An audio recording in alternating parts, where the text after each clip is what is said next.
What is the message that we convey to other believers about what an effective and healthy journey looks like? Well, today I'm going to give you a scripture that I believe if you aspire to what it's saying, it may not be a trending scripture, so to speak, but it is one filled with richness and wisdom if you'll take in what it's saying.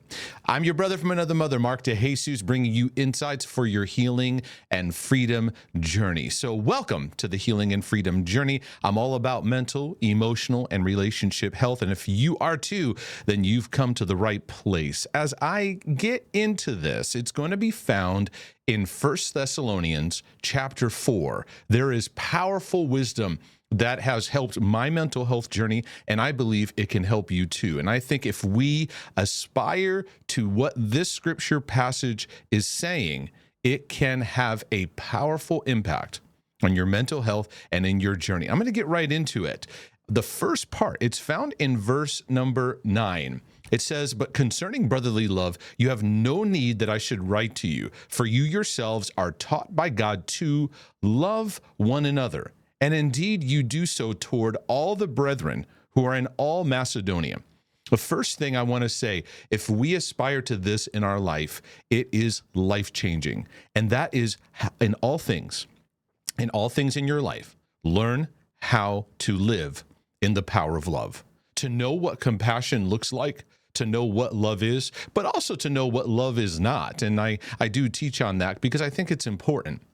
But I think the power of learning to live in loving relationship is part of a journey of learning to be loved by God, learning to receive his love, also to see ourselves with that love and to practice that. You see, if we're going to learn how to love one another, we're going to have to learn what God's love is like. And we're going to have to learn how to practice that.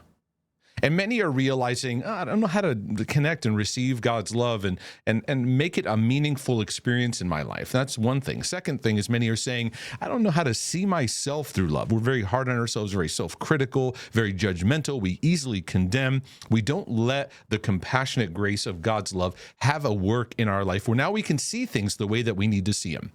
But I find this passage very interesting because Paul is saying, you don't even need me to write to you about this. That is remarkable. He's like, there is so much love operating in you as a community. I don't even need to write any instruction to you about it. He's basically saying, keep doing what you're doing because you're not only manifesting towards each other, but brethren, all over the area, you just have a love mindset. And this is incredibly powerful because love sets the stage for all transformative work of what God is doing. Love sets the environment by which we connect in healthy ways. We work through our issues in meaningful ways. And remember, I say this all the time, all mental health healing comes about through relationship development. We learn to practice being loved and loving others. And in that, it enhances cognitive abilities. It enhances our mental capacities. It enhances our mood. It enhances our emotions as we learn to practice living in the world of love. All mental health begins and ends with learning the depth, the height, the breadth of what love looks like. And I have many resources on this subject. You can look them up on my topics page. You can go into even books and materials that talk about the struggle and wrestling of that. But let me get into the more nitty gritty of what he's saying here, because in the next verse, he says something that doesn't quite trend today. The second thing I want to tell you that we need to aspire to is what's said in the scripture, that you learn to live, to lead a quiet life, he says. Now, in today's culture, it pulls you to live a loud life, make a scene, get attention, find ways to get people's attention and keep their attention. It feeds our rejection issues because at the core of so many things that we battle relationally, this goes back to love and how we learn to give and receive love, we become so needy and rejection takes hold of that. And it starts driving us to get people's attention. We can easily use our battleground to get attention, right? A victim mindset can take over. We become super needy in relationships with people. We expect them to be something for us or to do something for us, right?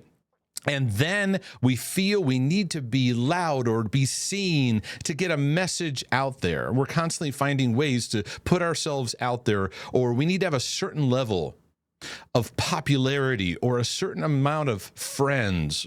Otherwise, our life appears meaningless or we're not effective. Paul's saying, actually aspire to lead a quiet life.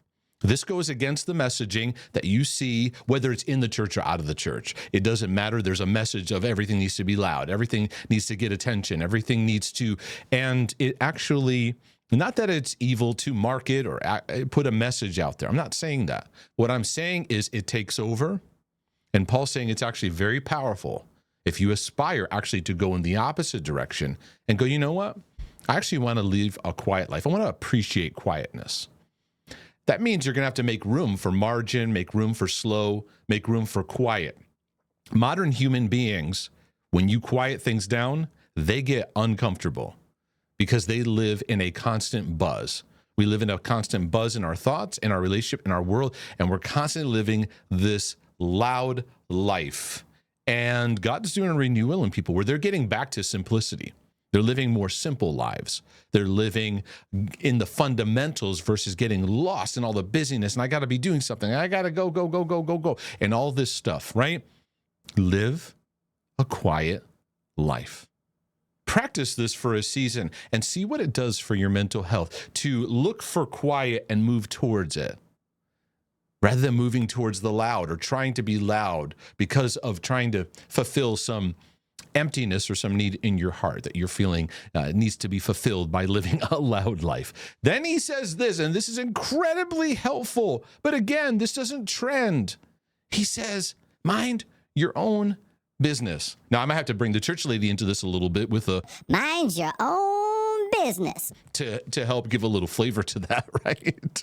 But we don't need to say that in the church lady voice, but say it in this is scripture. He's saying, aspire to this. Wake up and say, I want to live in love. I want to live a quiet life. I want to mind my own business. That means I'm just paying attention to what's in front of me in my life.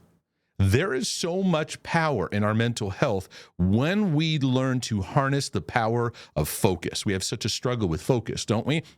Everything's pulling with our focus, and there's so much talk about ADHD. We actually live in an ADHD culture where our thoughts and our minds are racing, being pulled in a lot of directions. We can't focus, we can't see, and our pacing is rapid.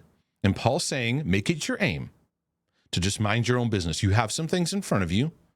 You have some people that you're tending to, some relationships right here. Whether it's your family, your loved ones, you have your work, you have the things you're growing in. Just mind your own business. Focus on what's in front of you, because you live in a culture where everything is calling for your attention and your emotions get pulled. And then you get pulled into other people's business that you don't really need to be involved in. We get sucked into gossip. We get sucked into the newest news. We get sucked into people's drama. We get sucked into what's happening in their life. And we're wasting our energy and our minds traveling in all these places of what's happening with other people. Now, for me in my life, I'm not telling you need to do this, but for me in my life, beyond the work that I put on YouTube and the work that I put in Rumble, I just don't have a presence on social media. And besides those two avenues, and I made a decision intentionally because I realized it's one of the reasons, not the only. One of the reasons was that I was getting pulled in all these directions and emotions and people's stuff and what they're going through. And it's like, you know what? I just need to focus on what's in front of me. That's not really my business right now. And I think it's helpful for you to divide out what's your business and what's not. That might be a good healthy exercise to detox. This is not really my business. And it kind of ties into, this is not my responsibility. Because sometimes we take things, make it our business because we have a false responsibility that we carry in. And I actually learned to let more and more of those things go, and it enhanced my mood and overall mental health journey. Then he says here to work with your own hands. The exhortation here is focusing on meaningful work. that on a daily basis, you wake up and you have some meaningful things you're putting your energy into. What are you about? What's the work that you are about today? Whether it's a job you're paid for, whether it's also some volunteer things you're involved in, or whatever it is that you work with your own hands, it's work that comes out of how you are wired. To take opportunity to go, this is where I'm going to focus. I really believe living in love, that living a quiet life, minding your own business, and then finding each day, I'm just going to be about these daily things I'm putting my hands to so that I'm fruitfully focusing my energy on helpful output, could do a dramatic improvement for your mental health. So simple, this stuff will just pass right by. And like I said, it doesn't necessarily trend because these are fundamentals. All of healing leads us back to the basics. And Paul says, as we commanded you, these things he said, that you may walk properly towards those who are outside, that you're going to have actually a powerful influence. We think we have to have some kind of extravagant, impressive looking life to reach people, to make a difference. And Paul's saying, no, do this because you're going to walk properly to those who are outside, and living in this, you're going to lack nothing. That's a very powerful statement, because we live, so much of our mental health gets eroded because we feel like there's something out there we don't have that we need to have. And because we don't have it, it erodes our state of mind. He says, live in these things and you'll start to align yourself with a abundance mentality, that I'm living abundantly in this. And he told them, he instructed them, abound in these things, increase in these things, and it'll bear great fruit in your life. Where did this help you in your journey? If you enjoyed this video, click the like button. Be sure to subscribe. Share this with somebody who could be encouraged by it today. You can also go over to markdejesus.com. I've got tons of resources. I've got a topic page. My latest book, speaking of mental health, is the OCD Healing Journey that you can take advantage of today. If you want to take a deeper dive into my book materials, my courses, and my current course, the OCD Healing Journey, I'm teaching that in a healing and freedom community, which you can also join today. If you'd like to support these videos, you can do so with a one-time donation or become a monthly supporter.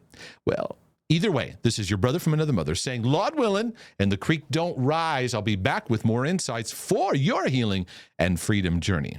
But in the meantime, I'm out.